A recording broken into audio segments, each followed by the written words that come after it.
Hi, this is Bonnie, and today I am doing a VR to Sarah at Sunset Bough on her Decks Through the Ages tag. This is such a fun tag. When I saw her video when she first posted it last week, I was like, I have to jump on this, and um, I finally found some time, and I wanted to do this because it's such a fun tag to really go through the stages in your life and see which decks would resonate with the other versions of yourself. So, without further ado, I'm going to get started. So, for starters, I am going to go into childhood. I'm sorry, I have like not much space here. I'm gonna start with childhood, and I was really into fairy tales when I was little. But not, who isn't? So these are the inner child cards, and this is such a whimsical and fun and just I just love this deck. It just brings me right back to childhood, and I think that's kind of a good kind of this is really good for inner child work and tapping into that space, of course. But the guidebook is so super comprehensive on this one. It really goes into the actual fairy tales and why the specific cards were chosen for the fairy tales match with that specific card and everything like that. So this is a really, really good set to have, and I really do love the artwork. It really does take me back to that childhood space. So that's the inner child cards. The next deck I'm going to talk about is before I go into that, I wanted to just say like, hey, like when I was a kid, I was also very into paranormal. Anything paranormal, anything extraterrestrial, anything witchy, wizardy, fantasy. I was really super into that, but more so the paranormal stuff and the magic part of it than anything else. One of my favorite movies growing up was Escape to Witch Mountain. I love that movie because I was like, ooh, telepathy. I also, of course, loved E.T. and like all of the anything alien and kind of cosmic and all of that, and also anything witchy. Like I loved witches, and I loved seeing witches do spells and power, and stuff like that, and work with magic. I just loved anything magical. So to tap into that inner child curiosity for the paranormal, the everyday witch. It is such a cute deck, and this really speaks to that space of when I was young and when I started to feel that I was a little different from the other kids, and where I felt like there was power within me and all sorts of cool things. And like if I had some kind of paranormal kind of deck that was more like a similar thing, but like for Star Children, I would probably get that. I do have a Star Child. I do have the Star Child deck, but I don't think it speaks to my childhood so well. So this definitely does, because I really was resonated. I would say it really did resonate with me in that space. And also, I know Sarah had mentioned Little Twin Stars, and I was a big Little Twin Stars fan too. And I did see that there is actually Sanrio did release in Japan only a Little Twin Stars Majors only deck, which it's expensive for majors only, so I'm not gonna get it, but it exists. I wish that they would release that in the US, because that would be kind of awesome to have a Little Twin Stars official Sanrio deck. But so yeah, so that's just like I'm crushing on Little Twin Stars. The final deck for the childhood side is my Hanson Roberts. Like I mentioned, like I was very into fantasy world stuff, at some point I started doing some role playing and all sorts of things like that. So like this taps into that kind of, this really reminds me of that role playing, medieval, Dungeons and Dragons, but like having that sense of, that youthful sense of wonder and magic associated with it, and not so much the very, like, whenever I see decks that tap into that, they're a lot more serious. This deck is very emotional. A lot of people think that it's quite juvenile, but I see a lot of emotional depth here, and it also really just gets me. It's also the second deck I ever owned, and this has been part of my collection for a really long time. So, that's the Hanson Roberts. So there's that, and I'm kind of glad. I've noticed that it's recently gained some new popularity as of late. So that's kind of cool, that a deck that I started working with that deck about 30, I think I picked it up in 1990 actually. So like that is one of the very first decks I ever worked with. And to see that it's endured this whole time and it has not gone out of print, it really speaks to how beloved that deck is. So that's that. The next phase is my junior high phase, and I did a lot of, I liked games a lot, and this is the Life is a Board Game tarot. It is in order because I haven't worked with it yet. It's fairly new to my collection. I just really find it quirky. It just really is fun, and I really just like it so much that I just had to get it. So there's that. And the minors are pretty cool because it does look like the Monopoly board as you go in. And I'm just going to quickly show you how one of the suits looks. So for the water, for cups, you have this light blue for the numbered cards and the dark blue for the court cards. So it's pretty clever. I do like that, you know, they are very mindful and very mindful of like the wording on these overflowing emotions place for Ace of Cups. It's pretty, you know, it's pretty smart in terms of being true to the actual board game. So I kind of like that a lot, and I think it's fun. It's a fun deck. And here's another fun deck, because in junior high I liked to game, like I said, and this was a gift from my boyfriend. So he got me the the 8-bit tarot, and this is really awesome, because if any of you had spent hours playing Mario Brothers, this will get at you. I just think it's fun and it's quirky, and I love that he gave it to me as a gift, because he got this for me for Valentine's Day. And this was like a fun deck that really blended his love of gaming and my love of tarot. And it's just something that is so sweet. I love that. So that is the 8-bit tarot. The next stage of my life is high school. In high school, I was kind of a music snob. I was the one that everyone got mixtapes from. I was the one that liked to curate make mixtapes for people. I liked to be the authority on music and telling people when new albums were coming out. I would read tons of music magazines. I wanted to be a music journalist. I wanted to be a DJ. I just really loved music. And this is the New Wave Tarot. And I love this deck. It is clever. Gary Newman is the magician.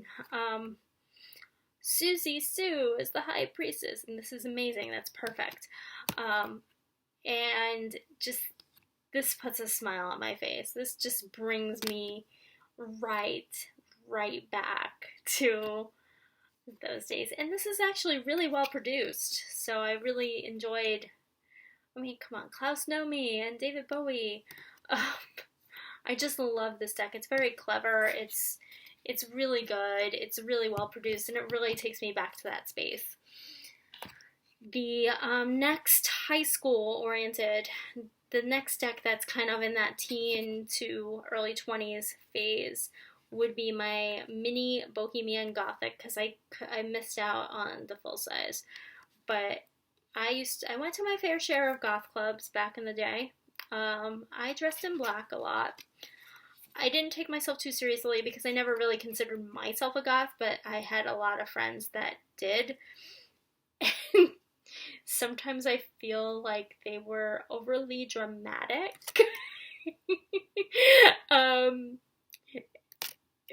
So this kind of reminds me of the friends I hung out with back then, and my club nights, and the MI, and people dressing to the nines, and it just feels slightly dramatic, and but for like silly things. So I feel like this deck just speaks to that phase of my life where I was going to the goth clubs, I was speaking to people took a lot of things way more seriously than they needed to be, and it was fun. But I just love that this deck is both like, it just has this like really fun offbeat sense of humor to it, that it's not goth in the sense that it's not goth in like this dark, it's not like this dark shadowy deck. It's kind of like watching what we did in the shadows. It's kind of like that to me. So that is kind of my take on the Bohemian Gothic. Next stage of life is like that mid 90s. Let's just say like the early to mid 90s. As I was like, still in college, it was that era. I dated a couple guys that were really into graphic novels and stuff like that. And this is the Vertigo Tarot. And, I got into Sandman and Watchmen, and I got into V for Vendetta, and just all of these really cool graphic novels of the time, like especially Neil Gaiman. I was a big Neil Gaiman fan. And this is the Vertigo Tarot, which is illustrated by the same guy that did the Sandman comics. The guidebook had a foreword by Neil Gaiman and was written by Rachel Pollack. So, this is a pretty darn good deck. The other thing that I really love about this deck, too, is that the aesthetic of these cards is clearly that mid-90s. Like, it's clearly, like, as digital imagery just became, started to really gain prominence.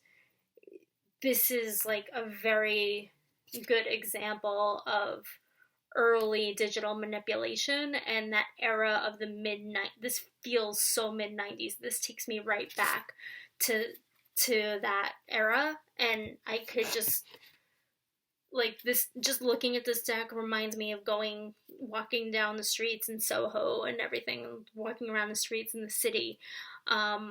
Just that whole era of the early to mid 90s, where things were just still a little gritty and everything like that. So that's kind of like my take on the Vertigo Tarot. The next deck is I just graduated college and I have my first job and I'm just getting my way in the world. I'm in my mid-20s at this point. And this is going to be of no surprise. And this also kind of just also, some of the illustrations just remind me of that time too.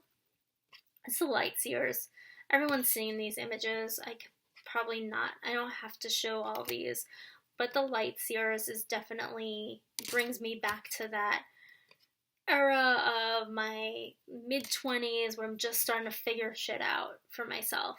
Just starting to figure myself out. I'm just getting my feet on the ground. I got my first apartment.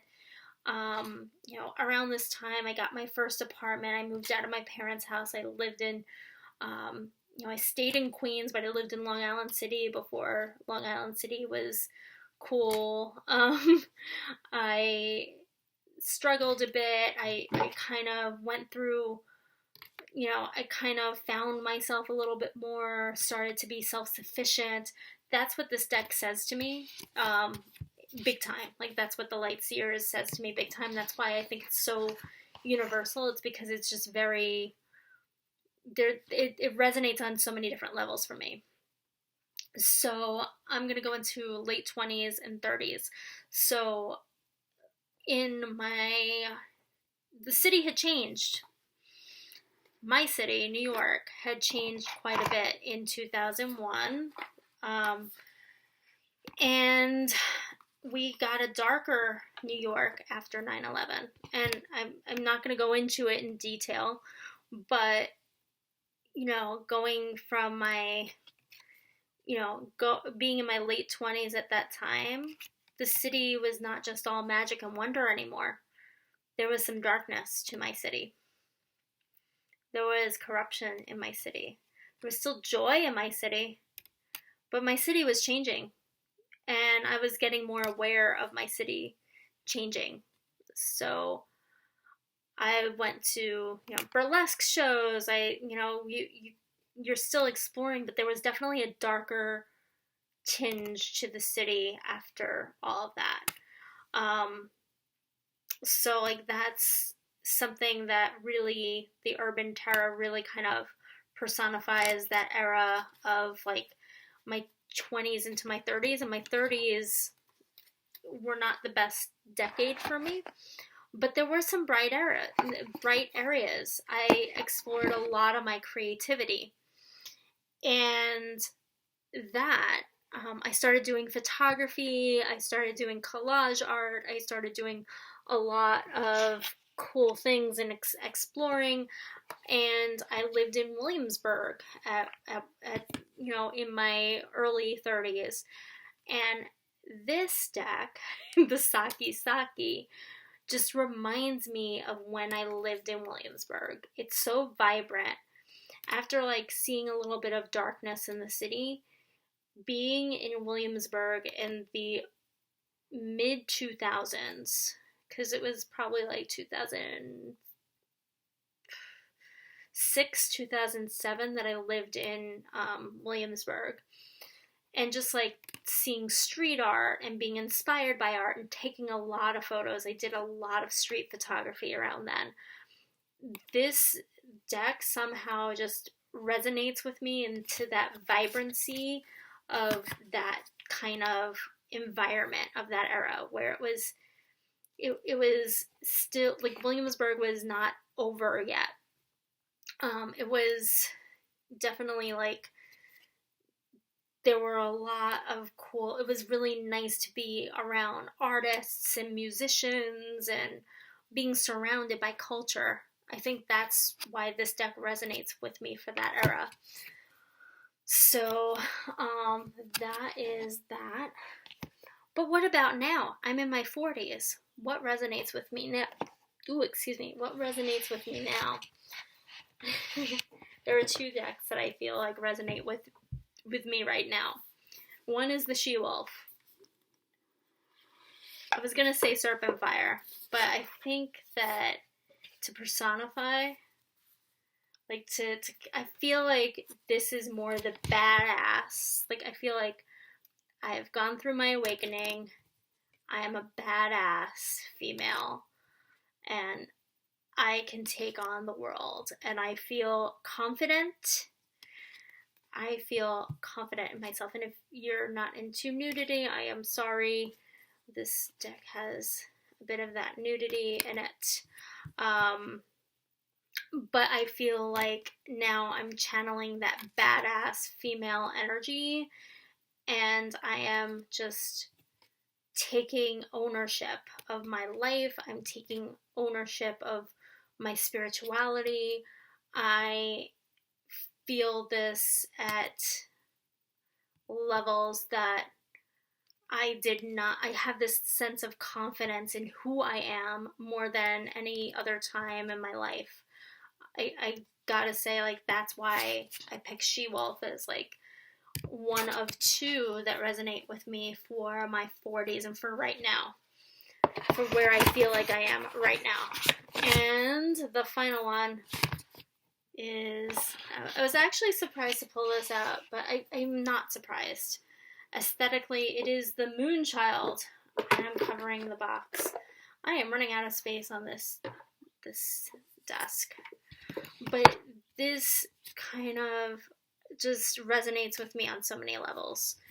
It's mystical. It is tying into that space that I was saying before, that like star energy, that otherworldly energy, that mystical plane energy, that feeling of otherworldliness. That's what I get from this deck. Sense of mystery and wonder, and continuing to learn and continuing on this path. That is what I feel when I look through the Moonchild. Is I feel like I'm still on this journey, and this is a never-ending journey, and that is what the Moonchild says to me. Like, She-Wolf is like, you're a badass female, but Moonchild is telling me that I'm still on this path. I am on this journey. This is an eternal journey, and it is a wonderful ride to be on. So that, my dears, and I'm sure I'll have more decks through the ages. There's always new decks to explore, but I feel like these really resonate the most and tie into the stages of my life. I hope you enjoyed this fun little time travel trip through time. If you like what you see, comment, subscribe, do all that jazz. Thank you so much for watching. I'd love to see what your decks through the ages are, because this is a fun little exercise, I have to say. Just looking at which decks personify you through the ages. It's really a fun exercise, so I'd really be curious to see what you guys all put. So thank you so much for watching. Bye.